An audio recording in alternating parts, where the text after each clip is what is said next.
Hello guys, how's it going? My name is Dal, and patch 11.2 is finally here. A much anticipated update featuring a bunch of different class changes, a bunch of new content such as dungeons, delves, raids, and so many different rewards.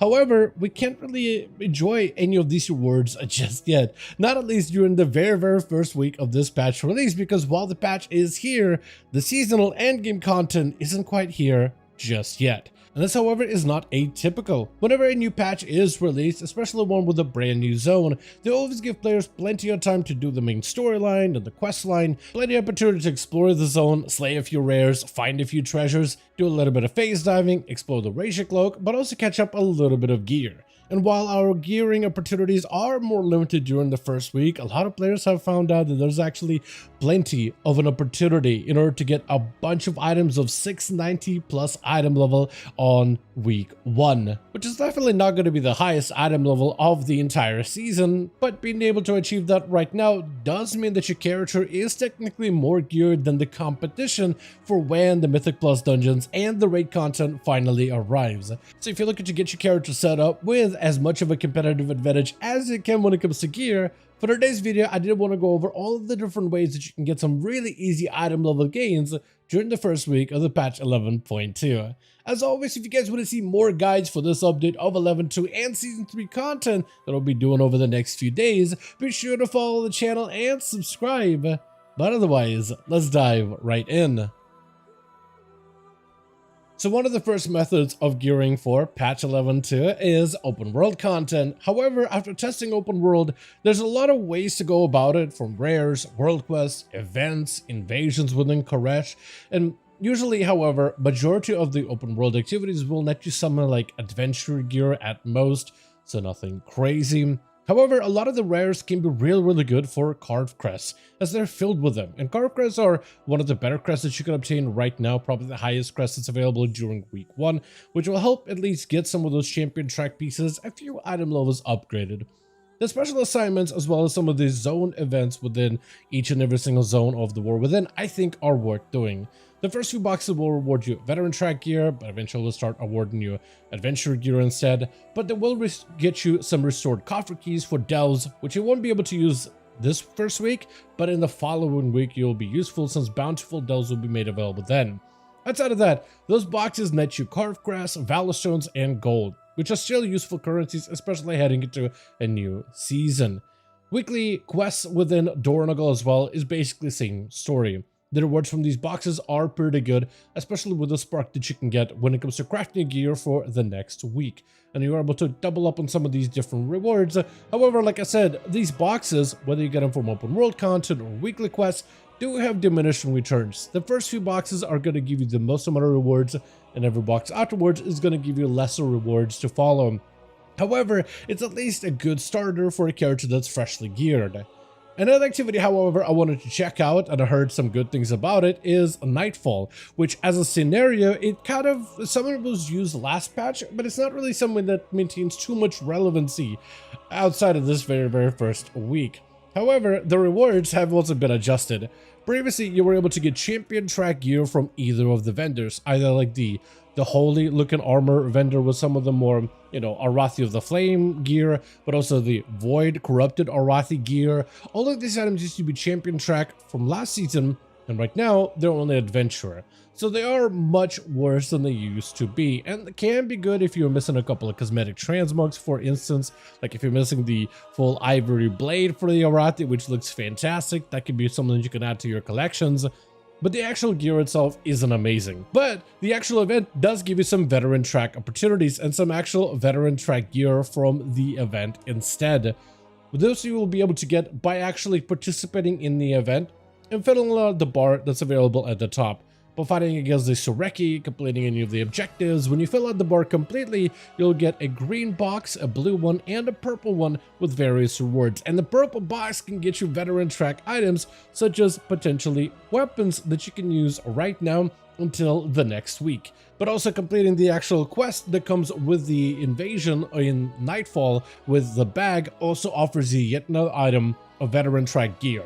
The gear rewards from either participating or for completion is random, so you don't really get a choice of what you can get, However, if you're on a fresh new character, any item is an upgrade, and that at least can get you some potentially 691 item level gear if you use the upgrade currency to get yourself ready ahead of Season 3 content. Now, another piece of content that still surprisingly holds some value are horrific visions. Running a horrific vision with at least a 5 mask run can net you a random veteran track piece, which can be yet another item that could potentially be a decent little leg up to add to your collection. Completing 5 mask run allows you to buy veteran track guaranteed a weapon for just a little bit of the displaced corrupted memento currency, which can, if anything, can give you like a guaranteed item with the stats you're looking for. Like if let's say you're looking for a haste versatility item or potentially crit mastery, you can get the stats that you're looking out from this vendor specifically.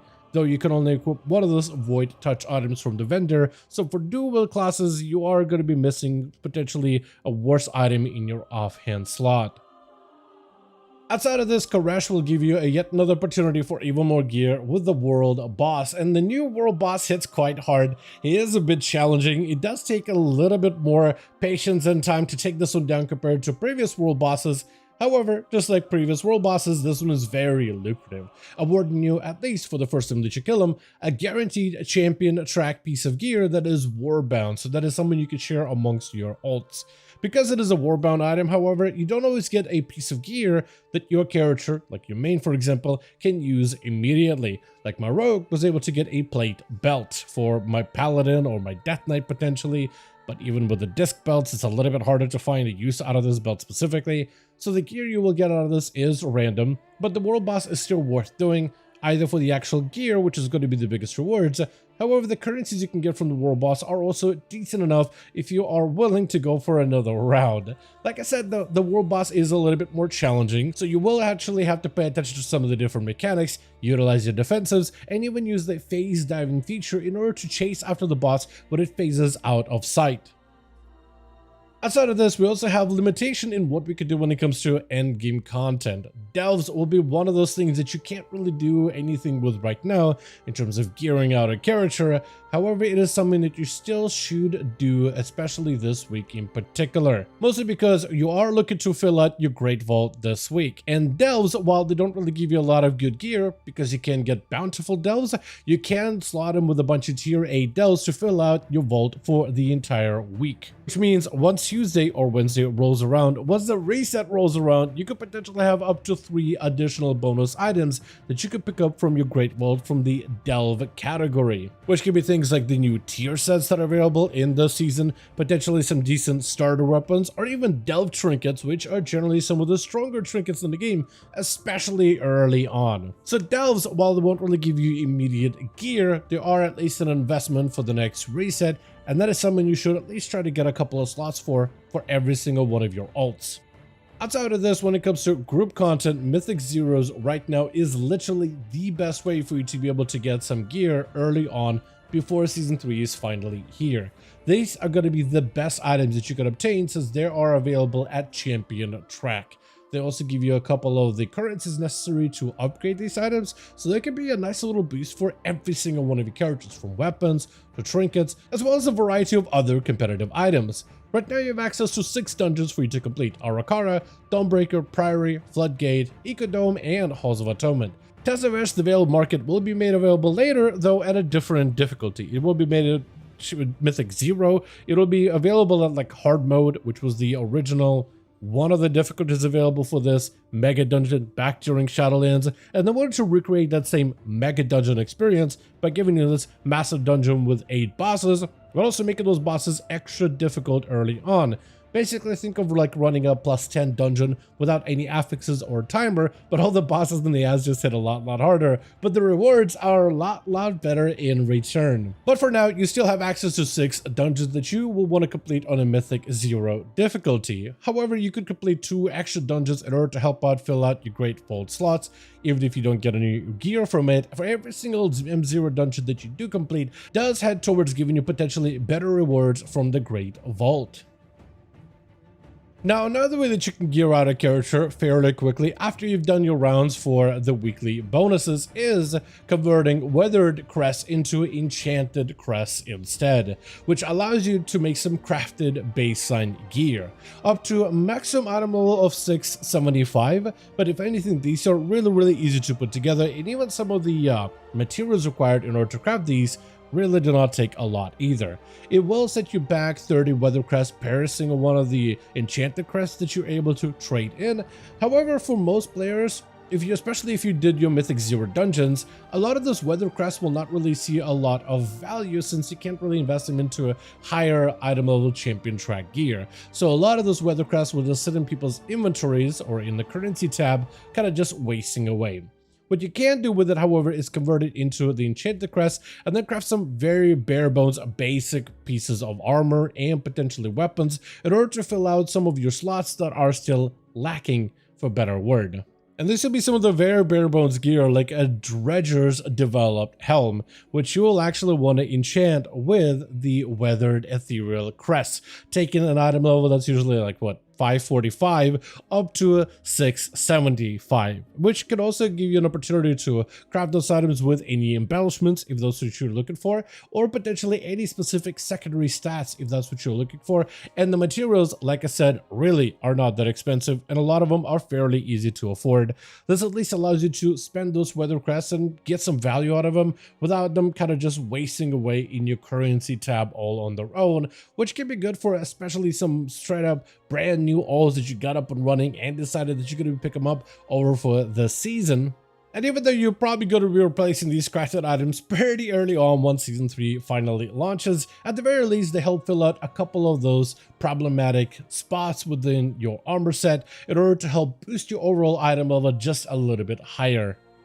Though with that, as always, I do want to thank all of you guys so much for watching, and I hope you guys did enjoy the video. If you did enjoy it or found it informative, go ahead and give this video a like. I would very much appreciate it. Also, be sure to join our Discord community, especially if you want to keep up with any upcoming class guides for the patch 11.2. Also, let me know all your thoughts in the comments down below, and as always, I'll see all of you guys in the next one.